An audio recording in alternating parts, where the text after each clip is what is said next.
Hello everyone, देखिए अब equation of state के बारे में पढ़ते हैं। देखो इक्वेशन ऑफ स्टेट है क्या। जैसे आपको पता है थर्मोडायनेमिक सिस्टम था, ठीक है। थर्मोडायनेमिक सिस्टम कैसे था कि जैसे मान लो ये एक बॉक्स है और इसमें हमें गैस है और इसके अंदर और इसको हमें स्टडी करना है, ठीक है। तो इसमें हम क्या स्टडी करेंगे, इसका प्रेशर क्या है, वॉल्यूम क्या है, टेम्परेचर क्या है, इन सब चीज़ों को हम स्टडी करेंगे, ठीक है ना। तो इन ये जो स्टेट जो थर्मोडायनेमिक थी हमारे पास, ठीक है, उसके अंदर जो ये वेरिएबल है थर्मोडायनेमिक सिस्टम जो है उसके अंदर हम जो ये प्रेशर वॉल्यूम टेम्परेचर की स्टडी कर रहे हैं, ये है क्या, प्रेशर वॉल्यूम टेम्परेचर, ये क्या है, थर्मोडायनेमिक वेरिएबल है। अब इन थर्मोडायनेमिक वेरिएबल्स के बीच में कुछ रिलेशन भी तो होगा ना। तो वो जो रिलेशंस है वो इस इक्वेशन से पता चलता है हमें। इक्वेशन क्या है, ये P V is equal to में N R T. P is pressure, V is volume, N is number of moles, R is universal gas constant और जिसकी वैल्यू होती है 8.31 जूल पर मोल पर केल्विन है, ठीक है। और टी टेम्परेचर है। तो ये रिलेशन हो गया, इसी को हम बोल रहे हैं इक्वेशन ऑफ स्टेट। तो यही लिखा हुआ है, equation that describe the mathematical relation between thermodynamic variable. Mathematical relation है थर्मोडायनेमिक वेरिएबल्स के बीच में, जो कि है प्रेशर वॉल्यूम आपका टेम्परेचर, उसे हम क्या कहते हैं, इक्वेशन ऑफ स्टेट बोलते हैं। क्लियर है, यही मैंने आपको बताया कि थर्मोडायनेमिक जो सिस्टम है वो क्या है, थर्मोडायनेमिक सिस्टम सराउंडिंग से अलग, ठीक है ना। जो हमने एक स्पेस लिया जिसमें हम स्टडी करना चाह रहे हैं, जैसे कि एक बॉक्स है, इसमें हमने एक गैस ली, तो एक थर्मोडायनेमिक सिस्टम हो गया, इसके अंदर हम स्टडी क्या करेंगे, प्रेशर वॉल्यूम टेम्परेचर, ये क्या है, थर्मोडायनेमिक वेरिएबल। तो इनके बीच की जो रिलेशंस है प्रेशर वॉल्यूम टेम्परेचर की, वो कौन बताता है, इक्वेशन ऑफ स्टेट, ठीक है। तो एक मैथमेटिकल रिलेशन है ये, क्लियर।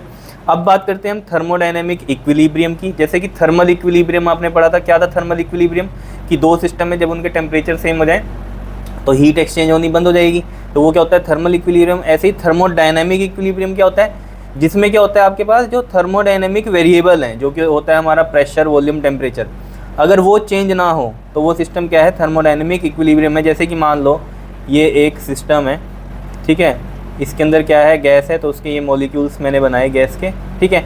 और ये क्या है, कर दी हमने इंसुलेटेड कर दी सराउंडिंग से क्या कर दी, इंसुलेटेड। वो हम कैसे कर सकते हैं, एडियाबैटिक वॉल लगा दें अगर हम, पता है आपको एडियाबैटिक वॉल में, ठीक है, कोई हीट एक्सचेंज नहीं होती, ठीक है। जैसे कि आपने देखी होगी जो थर्मस होती है आपकी, ठीक है, जिसमें आप गर्म चीज़ डाल दो तो वो 8-10 घंटे तक गर्म ही रहती है ना। तो वहाँ पर क्या थी कहानी कि वो कैसी थी, हमारी टेम्परेचर क्या करती है वहाँ पर, वो बताओ, चेंज नहीं होने देती उसका। तो वो क्या है हमारी, बताओ, एडियाबैटिक वॉल है। क्लियर है, एडियाबैटिक वॉल है, हीट को अंदर बाहर नहीं जाने देती। गर्म चीज़ डालिए तो गर्म रहेगी, ठंडी है तो ठंडी रहेगी। आइडियली देखो, कोई भी चीज़ जो है होती है ना हमारे पास, कि हम ये नहीं कह सकते कि अब उसमें गर्म डाल दिया तो हीट लॉस होगा ही नहीं, या हीट एक्सचेंज नहीं होगी, लेकिन वो टाइम जो है ना वो बहुत ज़्यादा हो जाता है। जैसे 10 घंटे भी होती है किसी में कैपेसिटी, ठीक है ना, तो वो भी हम मानते हैं कि सही है, क्लियर है, जिसमें हीट एक्सचेंज ना हो। तो मैं जस्ट यहाँ आपको ये समझा रहा हूँ कि थर्मोडायनेमिक इक्विलिब्रियम क्या है, कि अगर मान लीजिए एक सिस्टम है हमारे पास, उसको हमने क्या कर दिया, इंसुलेटेड कर दिया, तो इसका प्रेशर वॉल्यूम और टेम्परेचर विद टाइम चेंज नहीं होगा, क्योंकि इंसुलेटेड कर दिया आपने सराउंडिंग से। तो ये क्या है, थर्मोडायनेमिक इक्विलिब्रियम है। अब थर्मोडायनेमिक इक्विलिब्रियम है तो ये ऑब्वियस ही बात है, इसमें क्या है, थर्मल इक्विलिब्रियम भी है, जब टेम्परेचर भी चेंज नहीं हो रहा, सेम है टेम्परेचर। क्लियर है इतनी बात। तो थर्मल इक्विलिब्रियम भी क्या है हमारा, अचीव होता है थर्मोडायनेमिक इक्विलिब्रियम में, ठीक है, ये बात समझ गए। टी जब टेम्परेचर भी सेम हो गया है यहाँ पर, तो ऑब्वियस है यहाँ थर्मल इक्विलिब्रियम भी अचीव हो गया ना। क्लियर है, और तीनों चीज़ें ही चेंज नहीं हो रही हैं, तो उसे हम क्या बोलते हैं, थर्मोडायनेमिक इक्विलिब्रियम बोल देते हैं। क्यों, क्योंकि ये हमारे जो थर्मोडायनेमिक वेरिएबल हैं ये चेंज ही नहीं हो रहे हैं। यही तो लिखा हुआ है, system is set to be in thermodynamic equilibrium if thermodynamic variable PVT, pressure volume temperature, do not change with time. तो वो क्या होता है, हमारा थर्मोडायनेमिक इक्विलिब्रियम होता है। क्लियर है इतनी बात या नहीं है। थर्मल इक्विलिब्रियम तो पता है ना आपको, हमने क्या कहा था थर्मल इक्विलिब्रियम में, कि मान लो एक सिस्टम ये ए है और एक सिस्टम हमारा क्या है, बी है, यही बताया था मैंने आपको। इसका मान लो टेम्परेचर ए है, इसका टेम्परेचर क्या है, बी है, लेकिन यहाँ पर बीच में क्या है, मान लो हमारी डायथर्मिक वॉल है जहाँ से हीट एक्सचेंज हो सकती है। तो अगर टेम्परेचर ए ज़्यादा है टेम्परेचर बी से, तो हीट जाएगी ए टू बी। क्लियर। और एक टाइम ऐसा आएगा कि जब दोनों के टेम्परेचर सेम हो जाएंगे, इसका भी टी इसका भी टी, तब क्या होगा, ऑब्वियस सी बात है, हीट एक्सचेंज होगी ही नहीं, हीट एक्सचेंज नहीं होगी। क्लियर है, क्यों नहीं होगी हीट एक्सचेंज, क्योंकि टेम्परेचर क्या हो गए हैं, सेम हो गए हैं, तो वो थर्मल इक्विलिब्रियम होता है। तो मेन क्या है, यहाँ भी टेम्परेचर चेंज नहीं हो रहा अब, ठीक है ना, सेम हो गया। तो यहाँ पर भी क्या हो रहा है, देखो, प्रेशर भी नहीं चेंज हो रहा है, वॉल्यूम भी नहीं चेंज हो रहा है, टेम्परेचर भी नहीं चेंज हो रहा है, तो ये थर्मोडायनेमिक इक्विलिब्रियम।